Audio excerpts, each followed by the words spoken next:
This is the Elevate Construction Podcast, delivering remarkable content for workers, leaders, and companies in construction wanting to take their next step. Get ready to step out of your comfort zone with Jason Schroeder as he encourages you to do better, live a remarkable life, and expect more. Let's go.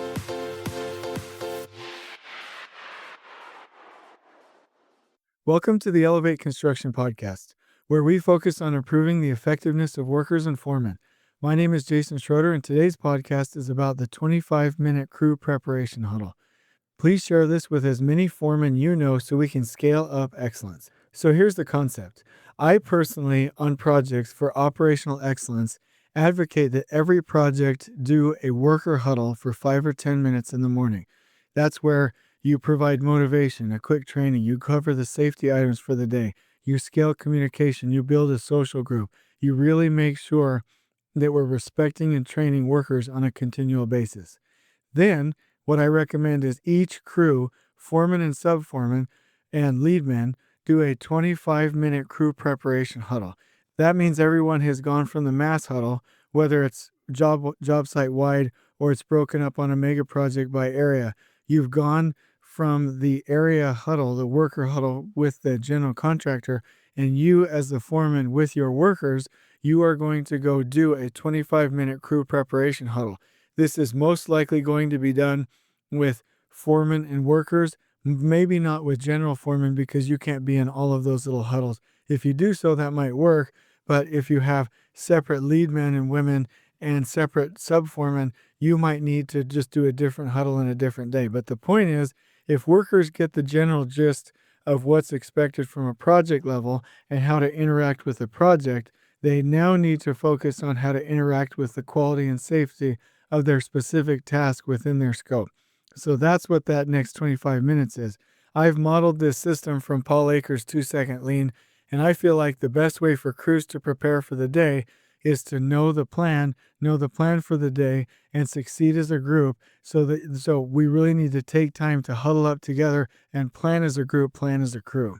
So modeling this after Paul Akers' book, 2-second lean, the crews can spend that time together in the morning and share best practices, make 2-second lean improvements, deliver training, 5S or 3S their area, and learn about the 8 wastes in construction, and specifically set them off on the right foot with pre-task plan and with all the quality expectations.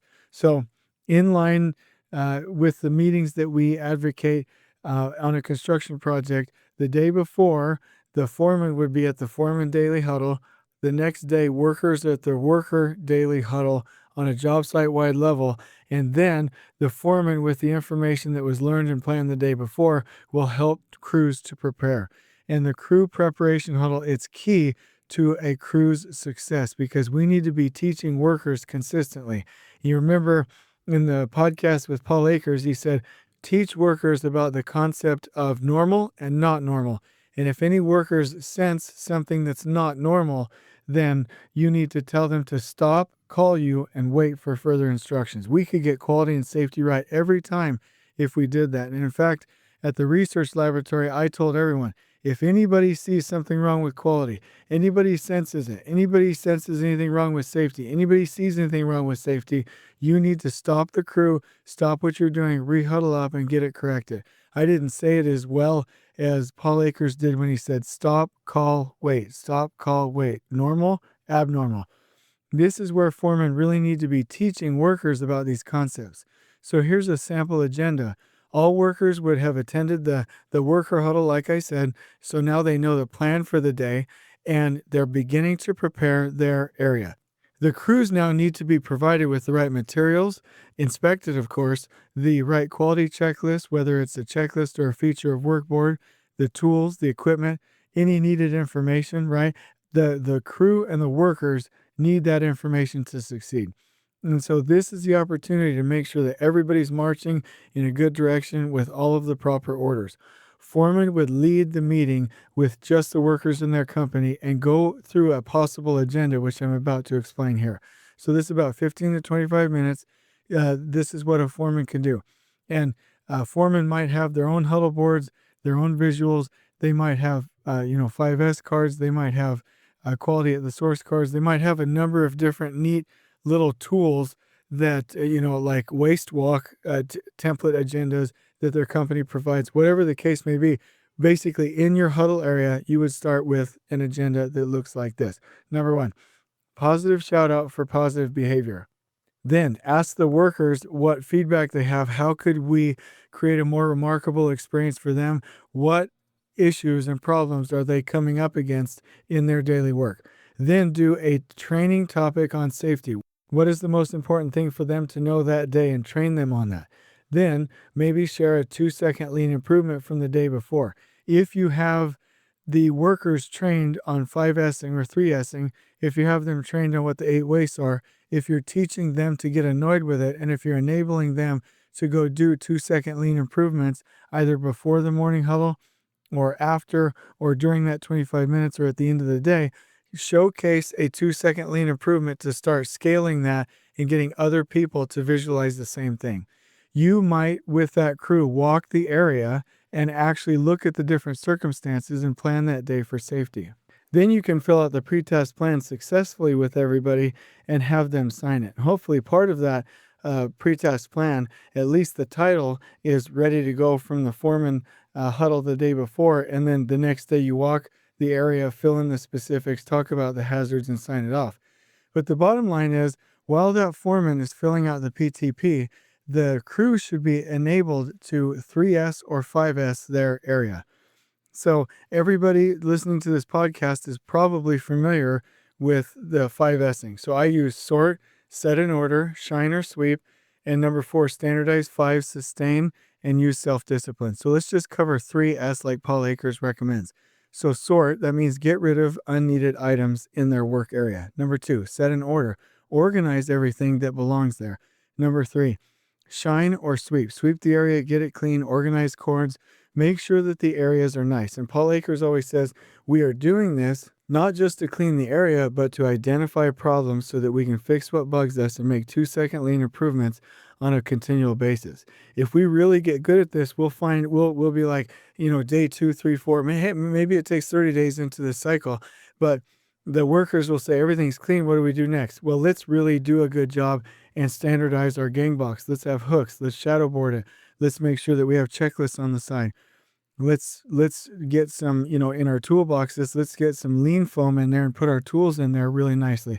Let's set up some carts, some crates. Let's set up some really nice trash disposal systems. Like, you can really take this all the way. And in fact, if you really want to get crazy about it, have them watch with you on your iPad as foreman some 2-second lean videos from paulakers.net and really get into this. Okay. And real quick, let me just say, as a foreman, please read 2-second lean. You can download the 2-second lean play app from Paul Akers. It's free, and get all of his books. Okay.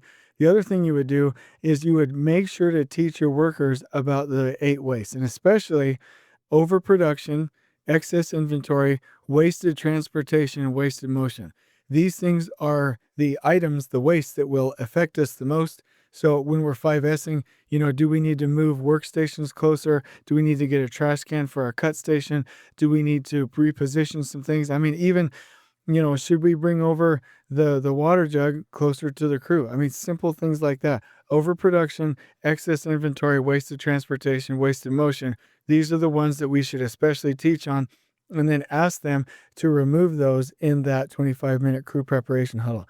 Also, you can gather all the tools and needed equipment to prevent treasure hunts throughout the day and safe off work areas. So let me ask you a question. Would this be a waste of time? I don't think so, because the crew should be able to get done more in 7.5 hours than an unprepared crew can do in 8. I mean, even in 9 hours, because we really need to set ourselves up.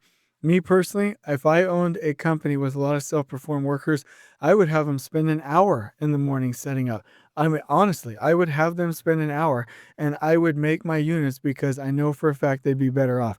So the challenge here is, don't waste time in treasure hunts. Don't have bad communication. Don't have unclear expectations. Set up a huddle system, a crew preparation huddle on your project that will scale communication, train your workers, reduce waste, and reduce wasted efforts. The vision for this is that we persistently and radically and enthusiastically and effectively train our workers every day to be efficient and productive and safe, and to provide quality environments with remarkable results for our owners. I hope this helps. Please implement this. Do your best. On we go. Please join us next time in elevating the entire construction experience for workers, leaders, and companies coast to coast. If you're enjoying the show, please feel free to share with your construction colleagues and help us spread the word by rating, subscribing, and leaving a review on your preferred podcast listening platform. We really appreciate it. We'll catch you next time on the Elevate Construction Podcast.